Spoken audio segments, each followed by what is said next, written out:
Hello, good morning, welcome to Hemali's vlog. આજે બનાવીશું આપણે રીંગણનું ભરતું। એક મોટા તપેલુંમાં પાણી અને એમાં જારીવાળું સ્ટેન્ડ મૂકી દઈશું। ગેસ ઓન કરીને થોડું પાણી ઉકળવા દઈશું। ત્યાં સુધી આપણે એક મોટું રીંગણ લઈ લઈશું। આપણે એને વોશ કરી અને એની છાલ ઉતારી લઈશું અને એને 4 પીસમાં ડિવાઈડ કરી લઈશું। 4 પીસમાં ડિવાઈડ કરીને આ રીતે કાણાવાળા સ્ટેન્ડમાં મૂકી દઈશું અને એ તપેલાને સરખી રીતે ઢાંકી લઈશું જેનાથી સ્ટીમ થાય।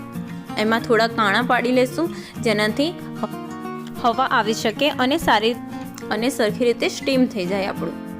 આ રીતે આપણે સરસ રીતે ચપ્પાથી કાણા પાડી અને એને ઢાંકીને બફાવા દઈશું। થોડીક વાર રહીને આપણે એને ચેક કરીશું કે હા બફાઈ ગયા છે કે નહીં। 2 ટમાટર લઈશું, 2 મરચાં, લીલું લસણ અને આદુ એને સારી રીતે ખાંડી લેશું। લીલી ડુંગળી આપણે કટ કરીને મૂકી દઈશું। ત્યારબાદ એક પેન લેશું, તેમાં તેલ મૂકશું અને તેલ ગરમ થઈ જાય એટલે એમાં થોડી રાઈ નાખી અને રાઈને સારી રીતે ફૂટવા દઈશું। ત્યાં સુધી આપણે જે પડી છે ડુંગળી એ બધું સાઈડમાં જોડે લઈ લઈશું। હવે થોડી હિંગ નાખીશું। જો તેલ તરત જ આવી ગયું છે। હવે એમાં લીલી ડુંગળી નાખી દઈશું। આપણે લીલી ડુંગળી નાખ્યા બાદ તેને સારી રીતે હલાવી લેશું। આપણે પહેલા તો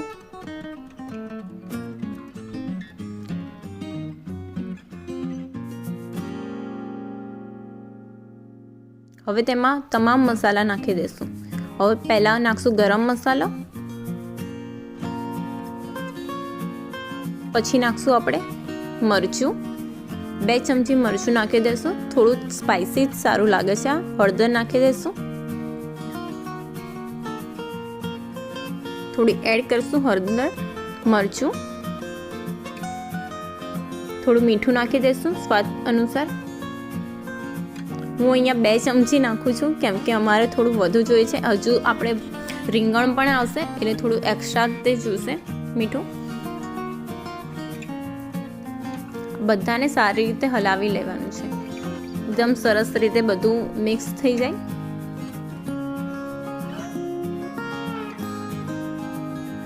આપણે જે આદુ લસણની પેસ્ટ રેડી કરી હતી તે બી આમાં નાખી દઈશું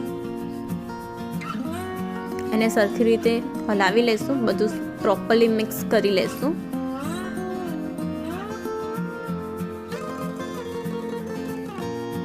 હવે આને ધીમા તાપે ચડવા દેશું જ્યાં સુધી ડુંગળી પરફેક્ટ રીતે બફાઈ જાય અને બધા મસાલા એકદમ શેકાઈ જાય। જોઈ શકો છો તમે, ધીમા તાપે તેને ઢાંકી દઈશું। ઢાંકવું મસ્ટ નેસેસરી છે તો ઢાંકી જ। હવે આપણા રીંગણ ત્યાં સુધીમાં એકદમ પ્રોપરલી બફાઈ ગયા છે, તેને હવે આપણે કાઢી લઈશું। જોઈ શકો છો તમે, એકદમ મસ્ત બફાઈને આવી ગયા છે। આપણે એક પ્લેટમાં તેને કાઢી લઈશું। એમાંથી જે એક્સ્ટ્રા બિયાઓ હોય એ બધા બી આપણે કાઢી લઈશું કેમ કે વધુ બિયાવાળું સારું નહીં લાગતું। પહેલાં ગરમ હોય એટલે એને કટ કરી લઈશું અને પછી એને એકદમ મસ્ત રીતે ક્રશ કરી લઈશું। બધું સરસ રીતે કરી લેવાનું છે કેમ કે એમાં પછી આખા ના રહેવા જોઈએ, એકદમ મેશ થઈ જવું જોઈએ। આપણે મેશ પોટેટો કરીએ એ રીતે આ રીંગણ પણ મેશ કરી લેવાનું છે।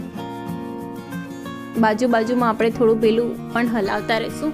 હવે 2 ટામેટા જે આપણે કટ કરેલા હતા તે હવે લાસ્ટમાં એડ કરીશું કેમ કે ટમાટરને ચડવામાં વાર નથી લાગતી એટલે થોડું પેલું ગ્રીન ડુંગળી અને એ થોડું શેકાઈ જાય એના બાદ આપણે તેમાં મિક્સ કરીશું। હવે એને પ્રોપર રીતે હલાવી દઈશું અને એને પાછું આપણે ઢાંકીને મૂકી દેવાનું છે। હજુ 10 મિનિટ એને ઢાંકીને શેકાવા દઈએ। આપણા રીંગણ ઓલમોસ્ટ થઈ ગયા છે તો હવે રીંગણ પણ એમાં એડ કરી દઈશું અને પ્રોપર રીતે સરખી રીતે મસ્ત હલાવી અને તમને જે ટેસ્ટ કરી અને જે ઓછું લાગે એ મસાલા પણ એડ કરી શકશું। આ રીતે પ્રોપરલી હલાવવાનું છે ને કેમ કે રીંગણ એકદમ બફાયા પછી એકદમ સોફ્ટ થઈ જાય છે એટલે તમારે એકદમ હલાવવામાં વાર નહીં આવે।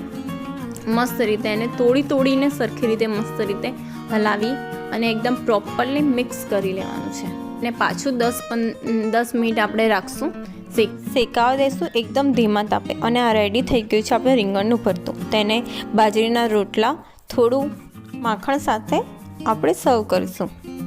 તો રેડી છે આપણી Gujarati dish. Thank you watching my video. Thank you so much. Please like, subscribe, comment and share. Thank you so much guys.